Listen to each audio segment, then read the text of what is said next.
کیا پرواہ جاتی ہے اگر تو جانے دو. تم دیکھو گے کہ انہی میں سے تم دیکھو گے کہ انہی میں سے قطرات محبت ٹپکیں گے. بادل آفات و مصائب کے چاہتے ہیں اگر تو چاہنے دو. بادل آفات و مصائب کے چاہتے ہیں اگر تو چاہنے دو. صادق ہے اگر تو صدق دکھا. صادق ہے اگر تو صدق دکھا. قربانی کر ہر خواہش کی ہے جن سے وفا کے ماپنے کے. دنیا میں یہی پیمانے دو. ہے جن سے وفا کے ماپنے کے. دنیا میں یہی پیمانے دو. دشمن کو ظلم کی برچی سے تم سینہ و دل برمانے دو. جب سونا آگ میں پڑتا ہے. جب سونا آگ میں پڑتا ہے تو کندن بن کے نکلتا ہے.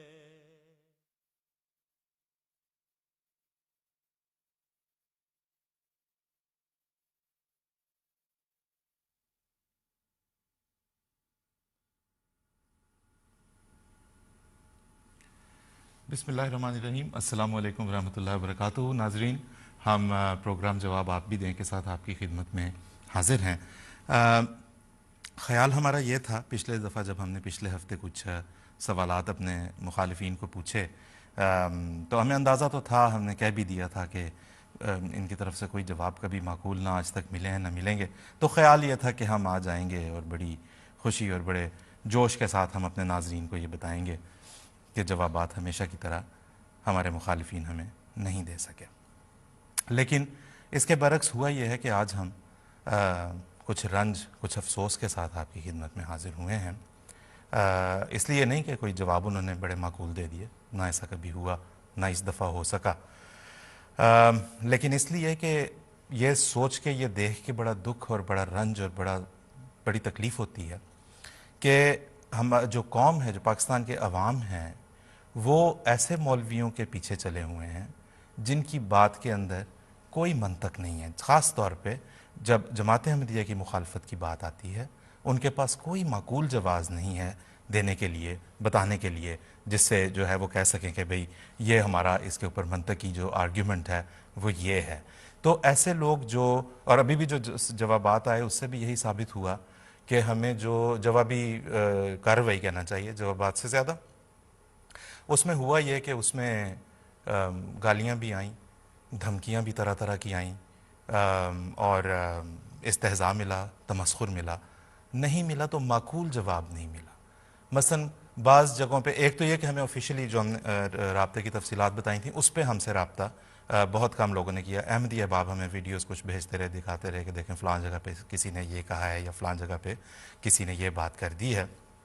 لیکن افسوس کی بات ہے کہ اس میں بھی ایک ہی مجلس میں بیٹھے ہوئے دو لوگ، جب یہ اس سوال کا آیا مرحلہ کہ حضرت عیسیٰ علیہ السلام کی آمد جو ہے وہ پھر آپ کو پاکستان کی قانون یعنی غیر احمدی مسلمانوں کو پاکستان کے آئین کی روح سے وہ پھر کیا ٹھہرتے ہیں؟ ایک کہہ رہا ہے کہ جی وہ تو حضرت عیسیٰ علیہ السلام تو جب آئیں گے تو وہ منصب نبوت ان سے سلب کر لیا جائے گا، ان سے واپس لے لیا گیا ہوگا، وہ امتی کے طور پہ آئیں گے۔ اس کی بات کاٹ کے انہی کا ایک ساتھی بیچ میں کہتا ہے نہیں نہیں جناب، وہ آئیں گے تو نبی کے طور پہ، کیونکہ قرآن نے ہم کو نبی کہہ دیا۔ ہم اس وقت اپنے جو ہمارے ناظرین ہیں، غیر احمدی ناظرین، معصوم لوگ جو صرف مولوی کی بات سن کے ہماری مخالفت پر آمادہ ہو جاتے ہیں، ان سے بڑی محبت کے ساتھ یہ درخواست آج کرنا چاہتے ہیں کہ دیکھیں یہ سوالات پچھلے پروگرام کے بھی 3 ان کی طرف ابھی ادھار ہیں، ہمیں کوئی ان کا معقول جواب ابھی تک ہم حاصل نہیں ہو سکا۔ تو وہ سوالات بھی رکھیں اپنے پاس، ان سے پوچھا کریں، بات کو سمجھیں تو صحیح۔ اور پھر اس کے علاوہ آج بھی جب ہم یہاں پہ کچھ سوالات پیش کریں گے تو یہ اصل میں یہ بات یاد رکھیں کہ یہ ہم اپنے جو عام جو ویورشپ ہے غیر احمدی مسلمان بھائیوں کی، انہیں پٹ آف کرنے کے لیے، انہیں لاجواب ثابت کرنے کے لیے ہرگز نہیں ہے۔ اس کا مقصد در حقیقت یہ ہے کہ آپ لوگ یہ سمجھ سکیں کہ بغیر منطق اور بغیر دلائل کے جب گفتگو کی جاتی ہے تو وہ کبھی اس کا کوئی نہ منطقی نتیجہ نکلتا ہے، نہ اس کا کبھی کوئی حل نکلتا ہے، اور اس کے نتیجے میں صرف اور صرف جو ایک رو چل پڑتی ہے غیر معقول باتوں کی، اس جو ہے وہ ملٹیپلائی ہوتی چلی جاتی ہے، اور اس کے علاوہ اس کا نتیجہ کوئی نہیں نکلتا۔ خیر ہم ابھی ان مولوی حضرات کو تو ایک طرف رکھتے ہیں جن کے پاس جو ہے وہ ہے تیرے پاس کیا گالیوں کے سوا، ان کو ایک طرف ہم رکھتے ہیں اور دیکھتے ہیں کہ پاکستان میں دیکھیں ایک روشن خیال طبقہ بھی ہے، رضا رومی کے نام سے ہمارے بہت سے ناظرین واقف ہوں گے۔ تو 1974 کی آئینی ترمیم کے بارے میں رضا رومی اور ان کے جو ہم خیال ہیں، جو پاکستانی کے رہنے والے ہیں، جو اپنے عقیدے کے لحاظ سے احمدی نہیں ہیں، وہ بھی ابھی کل بلکہ ایک ویڈیو جو ہے وہ علی عثمان قاسمی صاحب کی بھی آئی، اس میں بھی انہوں نے بڑی معقول گفتگو کی۔ انہوں نے بتایا کہ کس طرح جماعت احمدیہ کے خلاف جو ہے وہ مخالفت جو ہے اس نے کیسے زور پکڑا، اس کے پیچھے کیا عوامل تھے جو کام کر رہے تھے۔ تو رضا رومی صاحب بڑے روشن خیال آدمی ہیں، بڑی خوبصورت گفتگو کرتے ہیں۔ آئیے پہلے ہم ان کی گفتگو سنتے ہیں اور پھر ہم واپس اپنے پروگرام کی طرف آئیں گے۔ آپ نے سوال تو بڑا جو ہے مشکل پوچھا ہے، اور کم عرصے میں اس کا جواب دینا تقریباً ناممکن ہے، لیکن لیٹ می اٹیمپٹ۔ دیکھیں پہلی تو یہ بات ہے کہ کریڈینشلز ایک طرف کوئی بھی اسمبلی جو ہے پاکستان میں ہو یا کہیں بھی ہو، وہ لوگوں کے ذاتی عقائد جو ہوتے ہیں یا ان کا جو مذہب ہوتا ہے اس کے اوپر فیصلہ نہیں کر سکتی، کیونکہ مذہب ایک ایسا معاملہ ہے کہ یہ انسان اور خدا کے درمیان معاملہ ہے۔ تو جو قومی اسمبلی نے اس وقت کیا وہ صریحاً نہ صرف غلط تھا بلکہ وہ ایک اچنبے کی بات ہے۔ میرے خیال سے دنیا میں اس کی کہیں مثال نہیں ملتی کہ پارلیمنٹیرینز بیٹھ کے لوگوں کے عقیدوں کے اوپر ججمنٹ دیں اور فیصلے کریں۔ اور جو اس میں ممبران تھے وہ ظاہری بات ہے بڑی واضح طریقے سے سیاست کھیل رہے تھے، اور سیاست وہ اس لیے کھیل رہے تھے کہ جو پاکستان میں دائیں بازو کے جو حلقے ہیں، اور خصوصاً ان میں جو وہ علماء ہیں جو کہ شروع سے ہی ان کا پاکستان کے قیام سے ہی وہ چاہتے تھے کہ ایک ان کا جو نظریہ یا ان کا جو مسلک ہے وہ ڈومیننٹ ہو، تو یہ وہ والے ان کو اپیز کرنے کے لیے اس اسمبلی نے سب کچھ کیا۔ لیکن بدقسمتی کی یہ بات ہے کہ اس میں سارے لوگ شامل ہو گئے، کیونکہ ان کو موقع مل گیا کہ ایک چھوٹی سی کمیونٹی جو ہے اس کے اوپر وہ اپنا مرضی تھوپ سکیں اور ان کو پرسیکیوٹ کر سکیں۔ اور جہاں تک یہ ہمارے علماء کرام کی آپ نے بات کی ہے، دیکھیں ان کی تو بڑی عجیب و غریب تاریخ ہے۔ پاکستان بننے سے پہلے یہ لوگ پاکستان کی شدید مخالفت کرتے تھے، قائد اعظم کو کافر اعظم کہتے تھے، پاکستان کو نا پاکستان کہتے تھے، اور یہ تو پاکستان کا جو وجود ہے اس کو اپوز کرتے تھے، کیونکہ ان میں سے اکثر کانگریس کے ساتھی تھے، یا کم از کم مسلم لیگ اور پاکستان سے اختلاف کرتے تھے.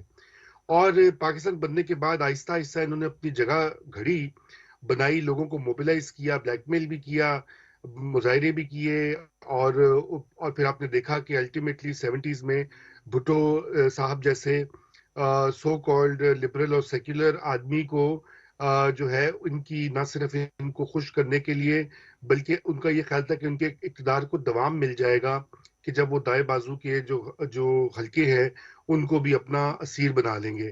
لیکن تاریخ آپ کے سامنے ہے کہ وہ الٹا ان کو پڑی، اور 77 کی موومنٹ کے بعد جو ہوا آپ کے سامنے ہے. تو الغرض میں یہ سمجھتا ہوں کہ علماء اور ان کے کریڈینشلز تو ایک طرف ہیں بالکل، لیکن سب سے اہم بات یہ کہ یہ قومی اسمبلی کو حق ہی نہیں پہنچتا، کسی ادارے کو حق نہیں پہنچتا کہ وہ کسی شخص کو یا کسی جماعت کو یا کسی کمیونٹی کو اس طرح سے جج کرے اور دائرہ اسلام سے خارج کرے.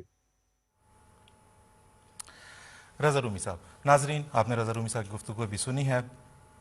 قومیں صرف اس وقت ترقی کر سکتی ہیں جب وہ اپنے آپ کو لوگوں کی اندھا دھند مخالفتوں سے اور مذہب کو جہاں پہ ہر چیز پہ لاٹھی کے طور پہ استعمال کیا جا رہا ہو اس سے الگ ہو کے سوچنا سیکھیں. مذہب کو لوگوں کا ذاتی مسئلہ رہنے دیں، اسے معاملات ریاست کے اندر جو ہے وہ نہ لے کے آئیں، جیسا کہ محمد علی جناح صاحب قائد اعظم پاکستان کے بانی ان کا خیال تھا.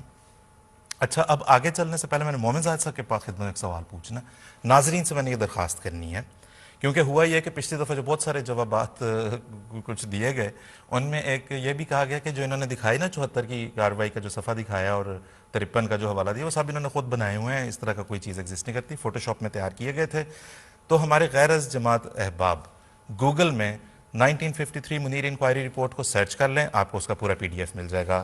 1974 پروسیڈنگز اسمبلی احمدیہ، آپ کو اس کا پورا وہ مل جائے گا. تیار رکھیں کیونکہ ہم نے بھی ان باتوں کی طرف واپس آنا ہے. قائد اعظم کو وہ کیا کہتے تھے جو ہمیں کہتے ہوئے شرم آتی ہے؟ وہ پاکستان کے مخالف تھے، پاکستان کو کیا کہتے تھے ہمیں کہتے ہوئے شرم آتی ہے. ہم واپس آئیں گے اپنے انٹرنیٹ پہ، اگر آپ چاہیں گوگل اس کو کر کے رکھ لیں، تلاش کر کے رکھ لیں. مومن صاحب آپ سے ہم یہ پوچھنا چاہتے ہیں کہ ساری بحث جو ہے وہ اس چیز کے گرد تھی کہ جماعت احمدیہ کو غیر مسلم قرار دیا جائے. پچھلی دفعہ ہم نے بات کی کہ مسلمان کی کوئی تعریف کے اوپر تو یہ متفق ہو نہیں سکے. پہلے ہم یہ دیکھ لیتے ہیں کہ مسلمان کی تعریف ظاہر ہے بانی اسلام حضرت اقدس محمد مصطفیٰ خاتم النبیین صلی اللہ علیہ وسلم سے زیادہ بہتر کوئی نہیں دے سکتا. حضور صلی اللہ علیہ وسلم نے ہمیں مسلمان کی کیا تعریف بتائی؟ جزاکم اللہ صاحب، یہ سوال بڑا اہم ہے کیونکہ جماعت احمدیہ کے نزدیک مسلمان کی وہی تعریف جو ہے وہ قابل عمل اور قابل قبول ہوگی کہ جو ہمیں حضرت صلی اللہ علیہ وسلم سے قطعی طور پر خود معلوم ہوتی ہو، اور اس اصل سے ہٹ کر جو بھی تعریف کی جائے گی وہ رخنوں اور خرابیوں سے مبرہ نہیں ہو سکتی. اور خود ساختہ تعریفوں کی روح سے اگر ایک فرقہ کسی وقت مسلمان ثابت ہوگا تو اسی وقت کوئی دوسرا گروہ یا دوسرا فرقہ اسی کی روح سے غیر مسلم ثابت قرار دے دیا جائے گا. چنانچہ رسول کریم صلی اللہ علیہ وسلم کی رہنمائی کو دیکھنا ہو تو بخاری شریف کی ایک حدیث پیش کرتا ہوں. حضرت نبی کریم صلی اللہ علیہ وسلم فرماتے ہیں کہ جس نے ہماری نماز ادا کی، ہمارے قبلے کی طرف رخ کیا اور ہمارا ذبیحہ کھایا تو وہ مسلمان ہے، اور ایسا مسلمان ہے کہ جس کی جان و مال کی حفاظت کا ذمہ دار خود اللہ اور اس کا رسول ہے. اور فرمایا کہ پس تم اللہ کی اس ذمہ داری میں کی ہرگز خلاف ورزی نہ کرو. اب آپ دیکھ لیں کہ رسول کریم صلی اللہ علیہ وسلم کی بیان کردہ مسلمان کی یہ تعریف ایسی فراخ دل ہے کہ جو بھی یہ چند بنیادی باتیں پوری کر دے جن کا ذکر اس حدیث میں ہوا ہے، وہ مسلمان کے طور پر اپنے آپ کو آئیڈینٹیفائی کرنے کا اور مسلمان کہلانے کا ایسا قطعی حق رکھتا ہے کہ دنیا کا کوئی قانون اور دنیا کی کوئی اسمبلی اس سے یہ حق چھین نہیں سکتی. بلکہ اگر ہم مزید تلاش کریں تو ہمیں نظر آئے گا کہ مسلمان کہلانے کا یہ حق حضرت نبی کریم صلی اللہ علیہ وسلم نے ہر اس شخص کو دیا ہے جو خود اپنے آپ کو مسلمان کہتا ہو. چنانچہ مدینے کی مردم شماری کے موقع پر حضرت نبی کریم صلی اللہ علیہ وسلم نے فرمایا کہ جو کوئی بھی اپنے آپ کو خود مسلمان کہتا ہو اس کا نام میرے پاس لکھ کر لے آؤ. ہم چیلنج کے طور پر یہ بات اپنے سب مخالفین کے سامنے اور سب ناظرین کے سامنے رکھتے ہیں کہ ریاست مدینہ جس کی بنیاد حضرت نبی کریم صلی اللہ علیہ وسلم نے خود رکھی تھی، اس میں ہر وہ شخص مسلمان کہلانے کا حق رکھتا تھا کہ جو خود کو بطور مسلمان آئیڈینٹیفائی کرتا تھا، اور یہ حق کبھی بھی کسی سے نہیں چھینا گیا، حتیٰ کہ عرب کے ان بدوؤں سے نہیں چھینا گیا جن کے بارے میں خود خدا تعالیٰ نے یہ قرآن مجید میں فرمایا تھا کہ ایمان ان کے دلوں میں داخل نہیں ہوا۔ اور اسی طرح سے مسلمان کہلانے کا یہ حق کبھی ان منافقین سے بھی نہیں چھینا گیا کہ جن کے بارے میں خدا تعالیٰ نے خود بتایا کہ یہ جب تمہارے پاس آ کر قسمیں کھاتے ہیں کہ تو اللہ کا رسول ہے، تو خدا تعالیٰ حضرت صلی اللہ علیہ وسلم کو یہ بتا دیتا تھا کہ یہ اپنی ان قسموں میں جھوٹے ہیں، اور اپنی قسموں کو ڈھال بنا کر دراصل خدا تعالیٰ کے راستے سے روکنے والے ہیں۔ اور قابل غور امر یہ ہے کہ ان منافقین کے کفر کا فتویٰ خود خدا تعالیٰ نے قرآن مجید میں دیا ہوا تھا۔ چنانچہ سورہ توبہ میں ان منافقین کے بارے میں خدا تعالیٰ نے فرمایا تھا قد کفرتم بعد ایمانکم، کہ تم اپنے ایمان لانے کے بعد کفر کر چکے ہو، لیکن اس کفر کے باوجود جس کا فتویٰ خدا نے دیا تھا، کبھی بھی یہ منافق اپنے آپ کو مسلمان کے طور پر آئیڈینٹیفائی کرنے سے روکے نہیں گئے، اور کبھی کسی نے ان سے ان کا یہ حق نہیں چھینا۔ جی بہت شکریہ محمد صاحب، جزاکم اللہ۔ یہ بڑے آسان سے لفظوں میں اور حضور صلی اللہ علیہ وسلم کے اپنے بابرکت لفظوں میں ہم نے دیکھ لیا کہ حضور صلی اللہ علیہ وسلم کے نزدیک مسلمان کون تھا۔ کاش اس تعریف کو سامنے رکھا گیا ہوتا۔ اول تو کوئی حق ظاہر ہے کسی اسمبلی کو نہیں پہنچتا تھا، لیکن کاش اس تعریف کو سامنے رکھا ہوتا۔ مشہود اقبال صاحب ہمارے ساتھ ہیں۔ مشہود اقبال صاحب، 1974 کی جو اسمبلی کی کارروائی طویل و عریض کئی جلدوں پہ پھیلی، اس میں یہ ساری بحث اسی سوال کے گرد گھومتی رہی جس میں احمدیوں کو غیر مسلم قرار دینا تھا۔ تو اس اسمبلی میں آپ ہمیں یہ بتائیں کہ اس میں جب انہوں نے مسلمان کی تعریف کرنا چاہی تو کیا بانی اسلام خاتم النبیین حضرت اقدس محمد مصطفیٰ صلی اللہ علیہ وسلم کی تعریف کو سامنے رکھا یا مولویوں کی دی ہوئی تعریف؟ مشہود صاحب۔ جی السلام علیکم آصف صاحب۔ اسمبلی نے حضور صلی اللہ علیہ وآلہ وسلم کی دی ہوئی مسلمان کی تعریف کو مکمل طور کے اوپر اگنور کیا۔ اس کا ثبوت اسمبلی کی وہی کارروائی ہے۔ جماعت احمدیہ نے اپنا موقف محضر نامہ کی صورت میں تحریری طور پر پیش کیا، جس میں ان تمام احادیث کا حوالہ دیا گیا جس میں حضور صلی اللہ علیہ وآلہ وسلم نے مسلمان کی تعریف بیان کی۔ حضرت خلیفۃ المسیح ثالث رحمہ اللہ سے یحییٰ بختیار جو گورنمنٹ کے وکیل تھے اور اٹارنی جنرل تھے نے 11 دن تک سوال کیے، ایک سوال بھی حضور صلی اللہ علیہ وسلم کی دی گئی تعریف کے متعلق نہیں کیا۔ حضور بار بار ان احادیث کا حوالہ دیتے اور یحییٰ بختیار بات کو گھما کے کہیں اور لے جاتا۔ ان سوال و جواب کے بعد مفتی محمود نے 1.5 دن تک تقریر کی اور ملت اسلامیہ کا موقف بیان کیا، اور 1.5 دن کی تقریر میں صرف 40 یا 45 سیکنڈ زیادہ سے زیادہ اس کے اوپر بات کی ہوگی، اور صرف اتنا کہہ کے ختم کر دیا بات کو کہ یہ احادیث مسلمان کی تعریف نہیں پیش کرتی۔ اس کے بعد مولانا عبدالحکیم نے بھی 1.5 دن لگا کے اپنا ایک علیحدہ سے محضر نامہ پڑھا۔ انہوں نے اگرچہ ان حدیث کا ذکر تو کیا، لیکن اگین 30 یا 35 سیکنڈ میں صرف یہ کہہ کے بات کو ختم کر دیا کہ یہ جو احادیث ہیں ان کا آپس میں اختلاف پایا جاتا ہے۔ اس کے بعد تقریباً 44 ممبران اسمبلی نے تقاریر کی، کسی ایک نے بھی ہلکا سا بھی ان احادیث کا ذکر نہیں کیا۔ یحییٰ بختیار نے تقریباً 2 دن لگا کر اسمبلی میں تمام مولویوں کا اور گورنمنٹ کا کیس جو تھا وہ سم اپ کر کے اسمبلی کے ممبران کے سامنے پیش کیا، ایک لفظ کا بھی ذکر نہیں کیا اس تعریف کے بارے میں۔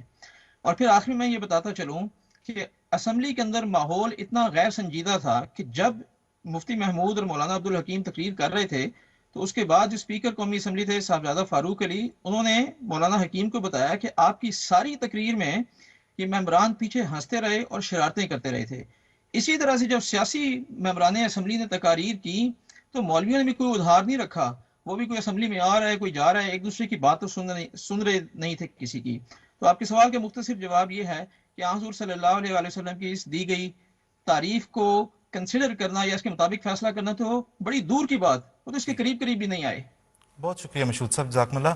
اب یہ دیکھیں جی، یہ 1974 کی کارروائی کے اوپر ٹیلی ویژن چینلز کے اوپر بیٹھ کے گفتگو کرنے والے احباب سے درخواست ہے کم از کم پڑھ لیں، شرمندگی نہ آپ کو اٹھانی پڑے، کیونکہ اللہ کے فضل سے ہمیں جو پچھلے سوالات کے جواب میں بہت سے پیغامات ہمارے غیر از جماعت احباب کے بھی آئے، جس میں سے ایک میں خاص طور پہ قابل ذکر ہے، میں بتانا چاہتا ہوں۔ انہوں نے کہا میرا تعلق اہل سنت والجماعت سے ہے، لیکن میں دل سے احمدی ہو چکا ہوں، کیونکہ مجھے یہ طریقہ بات کرنے کا، یہ قائل کرنے والے دلائل اور کہیں نہیں مل سکے۔ تو جو پڑھ رہے ہیں وہ اب یہ جو ٹیلی ویژن چینلز پہ آ رہے ہیں اس طرح کی باتیں لے کے اور جماعت احمدیہ کے خلاف جو ہے وہ نفرت اور لوگوں کے دلوں میں بغض پیدا کرنا چاہ رہے ہیں، ایک دفعہ اس کو پڑھ لیں. اسی طرح کے ایک پریزنٹر جنہوں نے پاکستان کے جو ہے وہ ایئر وائی چینل کے اوپر ایک پروگرام لے کے آئے اور اس میں جو ہے وہ بیٹھ کے انہوں نے 74 کی اسمبلی کے والے سے جی احمدیوں کو کافر قرار دے دیا گیا، دائرہ اسلام سے خارج قرار دے دیا گیا. ان سے ٹیلی فون پہ میں نے رابطہ کرنے کی کوشش کی اس ہفتے کے دوران. میں نے کہا ان سے پوچھیں تو صحیح کہ جناب آخر مسئلہ ہے کیا، اتنا کیا ہو گیا، آپ نے پڑھی بھی ہے. تو انہوں نے فون اٹھایا اور جیسے ہی میں نے کہا جو میں جماعت احمدیہ کے ٹیلی ویژن چینل سے بات کر رہا ہوں، آپ سے ایک سوال پوچھنا تھا، انہوں نے کہا میں آپ سے بات نہیں کروں گا. یہ کہہ کے انہوں نے فون بند کر دیا. میں نے دوبارہ کوشش کی، گھنٹی بجتی رہی، ان کی کٹی ہوئی کال انہوں نے دوبارہ واپس نہیں اٹھائی. میں بتاتا یہاں پہ کہ وہ کون ہے، لیکن اخلاقاً مناسب اس لیے نہیں لگ رہا کیونکہ اس کے بعد انہوں نے مجھے ٹیکسٹ کے ذریعے سے رابطہ کیا اور کہا کہ بھئی ابھی چھوڑ دیں، ابھی رہنے دیں پلیز، میں جب آؤں گا وہاں پہ کبھی لنڈن آؤں گا تو آ کے ہم بیٹھ کے بات کر لیں گے. تو اب جو ہے وہ ہمیں انتظار ہے، دیکھتے ہیں کب وہ لنڈن تشریف لاتے ہیں. میں نے ان سے عرض کی ہے کہ اب ان کے اوپر ہے کہ وہ یہاں آئیں اور آ کے رابطہ کریں، پھر ہم ان کے ساتھ بیٹھ کے بات کریں گے. تب تک یہ کٹی ہوئی کال ایک سوالیہ نشان کے طور پر ان کے سر پہ بھی لٹکی رہے گی. دوسرے دیگر احباب جو آ کے بڑے اپنے چینل میں اپنے پروٹیکٹیو ببل کے اندر بیٹھ کے اس طرح کی باتیں کر آ کے چلے جاتے ہیں، ان کے اوپر بھی سوالیہ نشان کے طور پہ موجود رہے گی. اور ہمارے ناظرین بھی اس کا جواب ضرور تلاش کریں گے. مومن زاہد صاحب کے پاس ہم نے جانا ہے یہ سوال لے کے کہ پچھلی دفعہ جب ہم نے یہاں پہ فتاویٰ کی بات کی کہ ان سب نے بھی تو ایک دوسرے کے خلاف فتاویٰ دے رکھے ہیں، کفر کے فتاویٰ دے رکھے ہیں، تو کچھ جو علماء نے جواب دینے چاہے، نام نہاد میں یہ کہوں گا، جنہیں بڑا سمجھا جاتا ہے کہ یہ ختم نبوت کے بڑے محافظ اور فاتح یہ اور فلاتح وہ صاحب جو ہے وہ یہ کہتے رہے کہ نہیں بھی ایسا کچھ نہیں ہے، ہم نے کوئی فتاویٰ نہیں دیے. تو بلکہ اگر آپ دیکھیں جا کے 1974 میں تو حضرت خلیفۃ المسیح ثالث حضرت مرزا ناصر احمد صاحب رحمہ اللہ نے وہ فتاویٰ پیش کیے تھے جو جس اسمبلی میں ڈسکس ہوئے، اور جس پہ احمد شاہ نورانی صاحب نے یہ کہا کہ بھئی ان سے کہیں کہ یہ اصل کتاب کا حوالہ دیں تو ہم مانیں گے، ورنہ ہو سکتا ہے یہ خود ہی بنا لائے ہوں. چیئرمین جو پریزائڈ کر رہے تھے اس اجلاس کو، اس اسمبلی کو، انہوں نے کہا کہ اگر ایسا ہو جائے this one question will solve the problem. مومن زاہد صاحب ان کی کتابوں سے ان کے کفریہ فتاویٰ ایک دوسرے کے خلاف دکھا دیں and let's solve the problem. جزاکم اللہ آصف صاحب، بہت شکریہ. میں نمونے کے طور پر چند فتاویٰ دکھا دیتا ہوں. حقیقت کی بات تو یہ ہے کہ کافر گری کی یہ تلوار جو جماعت احمدیہ کے خلاف چلاتے ہیں، یہ علماء آپس میں اس تلوار کو اس سے بھی زیادہ سخت رنگ میں چلاتے ہیں. اور افسوس کی بات تو یہ ہے کہ یہ علماء ان فتووں کی تلوار کو تلوار ہی کہہ کر ایک دوسرے کے سر پر تھوپتے ہیں. چنانچہ جو بریلوی فرقے کے بانی ہیں احمد رضا خان بریلوی صاحب، انہوں نے جب دیوبندی اور اہل حدیث فرقے کی اور بعض دیگر فرقوں کی تکفیر کی تو انہوں نے مکہ اور مدینہ کے علماء سے ان کے کفر کے فتوے منگوا کے شائع کیے. اس کتاب کا نام انہوں نے حسام الحرمین رکھا، یعنی حرمین کے علماء کے فتووں کی تلوار، اور یہ اس کا ٹائٹل ابھی دکھایا گیا ہے.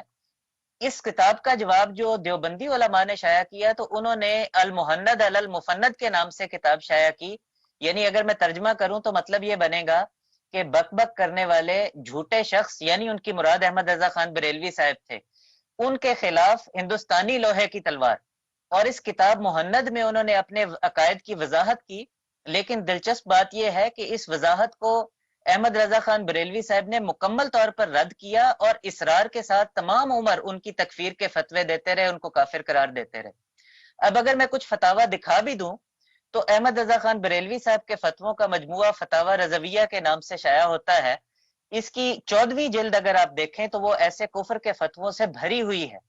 چنانچہ اس جلد کے فتویٰ نمبر 87 جو ہے، اس میں احمد رضا خان بریلوی صاحب سے یہ سوال کیا گیا کہ کفار کتنی قسم کے ہوتے ہیں اور کس کافر کی صحبت سب سے بری ہے.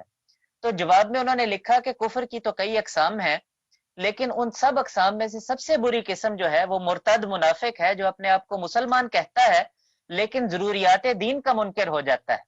اور مثال کے طور پر وہ کہتے ہیں کہ ان میں وہابی، رافضی، قادیانی، نیچری اور چکڑالوی یعنی کہ اہل قرآن وغیرہ یہ سب شامل ہیں. وہ کہتے ہیں کہ ان کی صحبت جو ہے وہ 1000 کافروں سے بھی بری ہے. لیکن اس کے بعد آگے بڑی دلچسپ بات ہے، وہ ان فرقوں کے ذکر کے بعد یہ کہتے ہیں کہ خاص طور پر وہابی اور خاص طور پر دیوبندی کیونکہ وہ کہتے ہیں کہ یہ اپنے آپ کو سنی کہتے ہیں، حنفی چشتی نقشبندی بھی بنتے ہیں، ہماری جیسے نماز اور روزہ بھی پڑھتے ہیں، لیکن رسول اللہ کو گالیاں دیتے ہیں، تو یہ سب سے بدتر کافر ہے۔ گویا ان کے اس فتوے کے مطابق وہابیوں اور دیوبندیوں کا کفر ساری دنیا کے کافروں سے اور احمدیوں کے کفر سے بھی بڑا ہے۔ اب اگر اگلا فتویٰ اسی کتاب کا دیکھا جائے تو اسی کتاب کی اسی جلد کا فتویٰ نمبر 129 ہے۔ ان سے پوچھا گیا کہ ایک شخص قسمیں کھا کھا کر کہتا ہے کہ وہ مسلمان ہے، وہابی نہیں ہے، یہ فتویٰ نمبر 129 ہے۔ تو پوچھا گیا کہ ایک شخص قسمیں کھا کھا کر کہتا ہے کہ وہ مسلمان ہے اور وہابی نہیں ہے، تو اس کی بات مان لیں؟ احمد رضا خان بریلوی صاحب نے یہ جواب دیا کہ بھئی صرف قسموں پر اعتبار نہ کرنا، بلکہ اسے کہو کہ وہ جو چوٹی کے اہل حدیث اور دیوبندی علماء ہیں ان کی تکفیر کرے اور انہیں گالیاں نکالے۔ چنانچہ وہ کہتے ہیں کہ اسے کہیں کہ وہ مولوی اسماعیل دہلوی، نذیر حسین دہلوی، رشید گنگوہی، قاسم نانوتوی، اشرف علی تھانوی وغیرہ کو گالیاں نکالے یا ان کو کافر اور بے دین کہے تو پھر اس کو مسلمان مانے، ورنہ اس کی قسموں پر بھی اعتبار نہ کریں۔ اگلا فتویٰ نمبر 133 ہے۔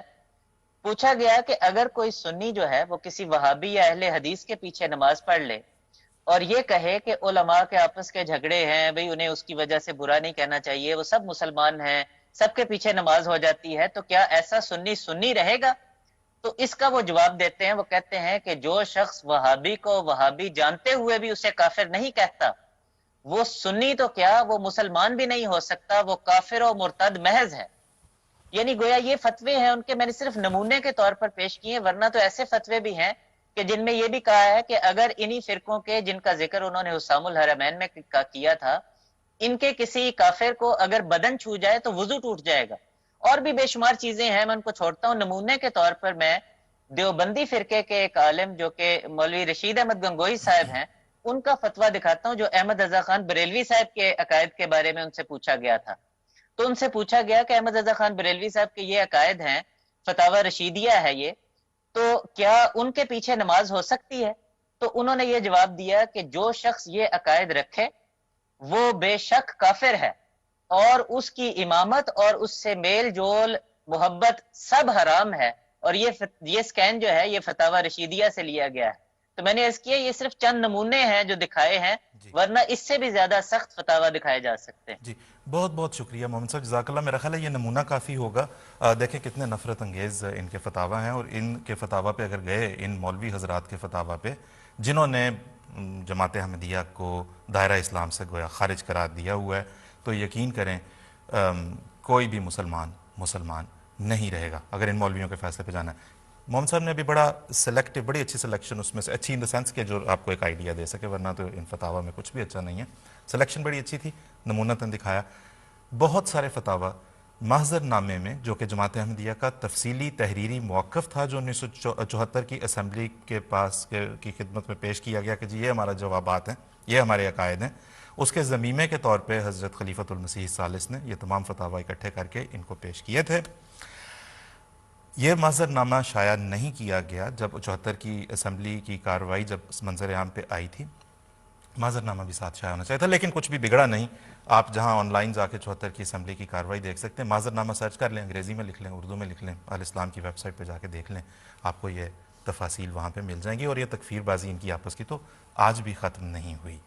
تو اب ہم مشہود صاحب کے پاس جائیں گے، اور مشہود صاحب سے ہم یہ پوچھنا چاہیں گے کیونکہ دیکھیں نا، ایک کریڈیبلٹی بھی ہوتی ہے، کچھ کریڈینشلز ہوتے ہیں، کچھ کوالیفیکیشن ہوتی ہے کسی اسمبلی کی، جس کے بارے میں جس اسمبلی کی کارروائی، مطلب بھٹو صاحب کی حکومت تھی، بھٹو صاحب کی اسمبلی تھی، اس کے اندر جو ہے وہ جو لوگ اکٹھے جو وہاں پہ منتخب، وہاں پہ وزراء تھے، گویا ممبران تھے اسمبلی کے، انہوں نے اکٹھے ہو کے جو ہے وہ جماعت احمدیہ کو دائرہ اسلام سے خارج قرار دیا۔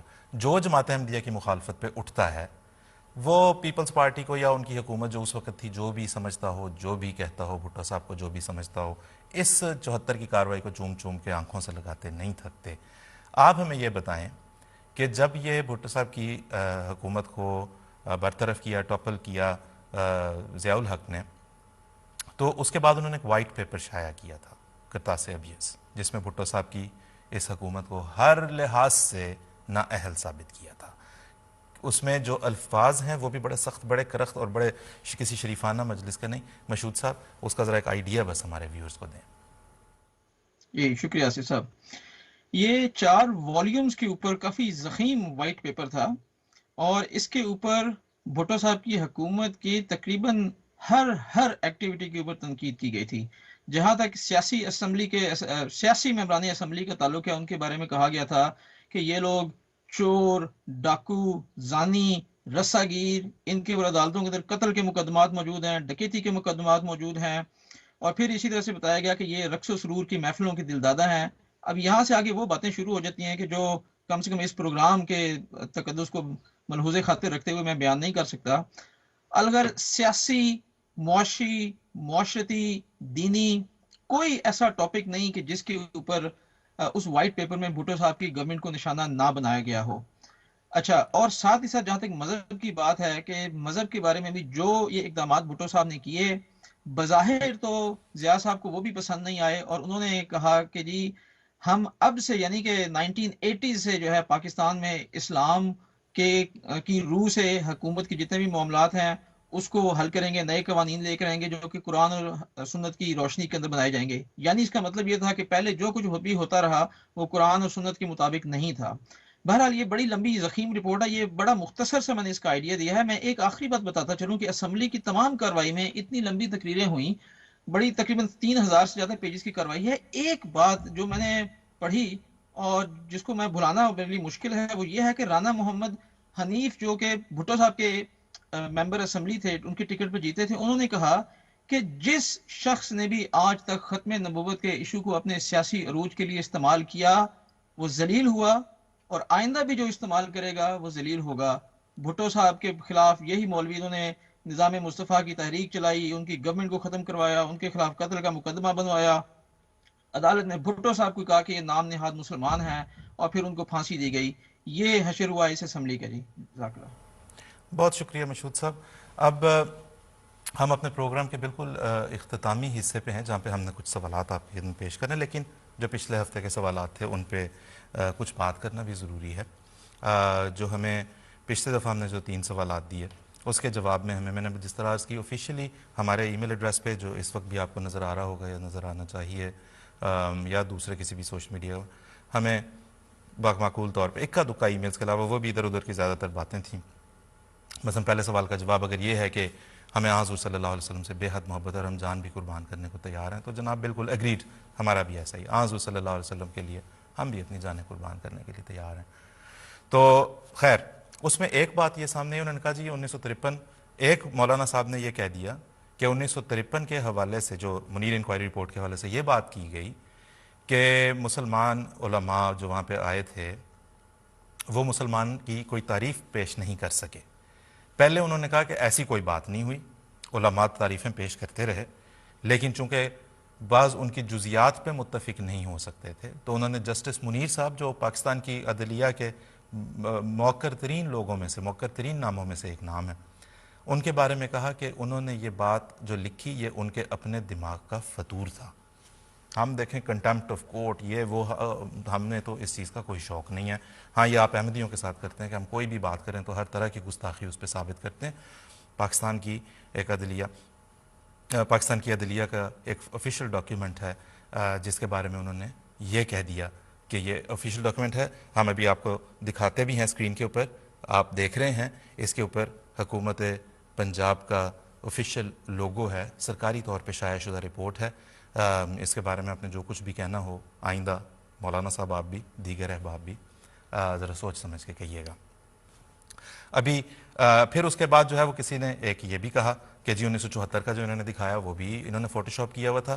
74 کی رپورٹ بھی میں نے جس طرح عرض کی پروگرام کے شروع میں آن لائن موجود ہے، اس کا آفیشیل آپ یہ دیکھ رہے ہیں. اس کے اوپر بھی آپ کو پاکستانی گورنمنٹ آف پاکستان کا ایمبلم آپ کو نظر آ رہا ہے، ان کا لوگو آپ کو نظر آ رہا ہے. یہ بھی سرکاری دستاویز ہوئی.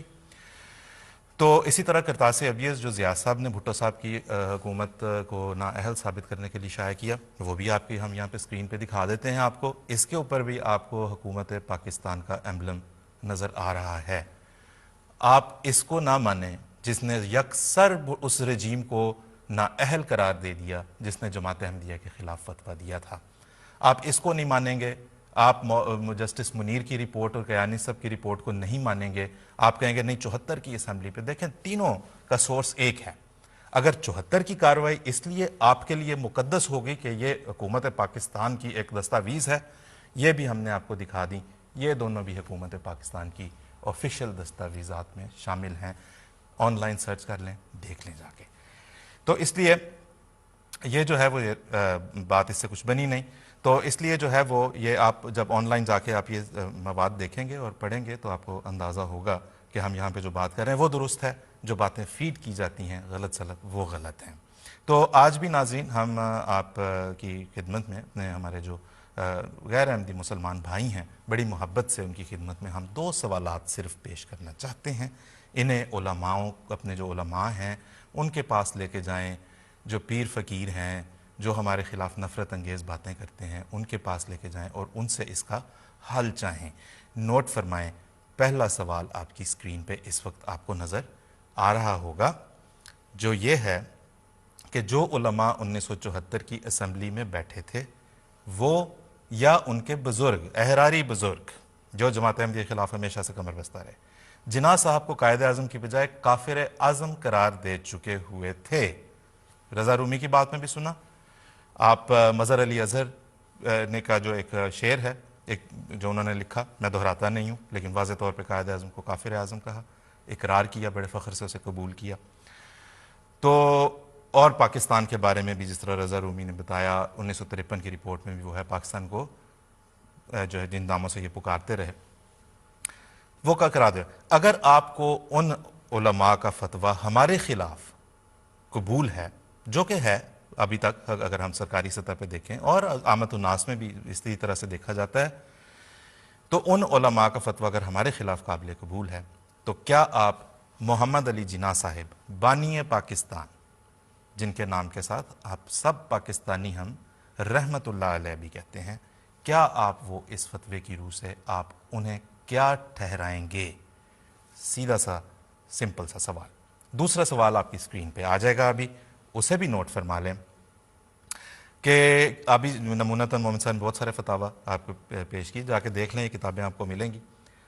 کیا آج بریلوی کی عادت، جو کہ پاکستان کی اکثریتی کی عادت ہے، ایک مفروضے کے طور پہ ہم بات کر رہے ہیں، ہمیں میں یہ بتا دوں، پہلے وضاحت کر دوں، ہمیں ہرگز کوئی شوق نہیں ہے کہ جی آپ اسمبلیوں میں لوگوں کے ایمان کو کھدیڑیں اور انہیں بلائیں اور اس کے اوپر جو ہے وہ حاشیہ لگائیں اور تبصرے کریں اور ترمیمیں کریں۔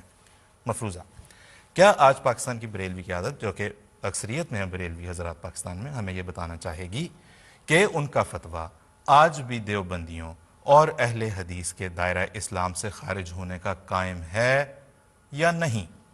اگر ہے تو آپ ان کے خلاف کیوں آئینی ترمیم نہیں کرواتے؟ یہ صرف ہم تضاد ظاہر کرنے کے لیے عرض کر رہے ہیں۔ اور اگر نہیں ہے آپ کو قابل قبول، اب آپ نے کہا نہیں جی اب ہم بدل لیا، اب ہم سب بھائی بھائی ہو گئے، اگر نہیں ہے تو کیا آپ اپنے امام اور پیشوا یعنی احمد رضا خان بریلوی صاحب کی تعلیمات سے لا تعلقی اختیار کر چکے ہیں؟ ہم جاننا چاہیں گے۔ ان علماء کے پاس جائیں، خود تو شاید ایسا ہی ہے، آپ پچھلے ہفتہ ہم نے دیکھ لیا، جائیں ان کے پاس دیکھیں کیا کہتے ہیں۔ اور جو دوسرے لوگ جو بڑی غلط زبان پہ اتر آتے ہیں ان سے بھی ہم درخواست کرنا چاہیں گے، اس میں کوئی ضرورت نہیں ہے، تلخ زبان، سخت زبان، گالم گلوچ، بالکل ضرورت نہیں ہے۔ یہ 2 سوال تو ہمارے سے متعلق ہیں بھی نہیں۔ یہاں پہ جناب جناح صاحب کے سوال ہے اور یہاں پہ جناب احمد رضا خان بریلوی صاحب کی عزت و ناموس کا سوال آ گیا، ہمارا کوئی تعلق نہیں ہے۔ جوابات معقول اچھے ہمیں ضرور بھیجیں، اور ہمیں اب پروگرام کا وقت ختم ہو گیا، اجازت دیں، اللہ حافظ۔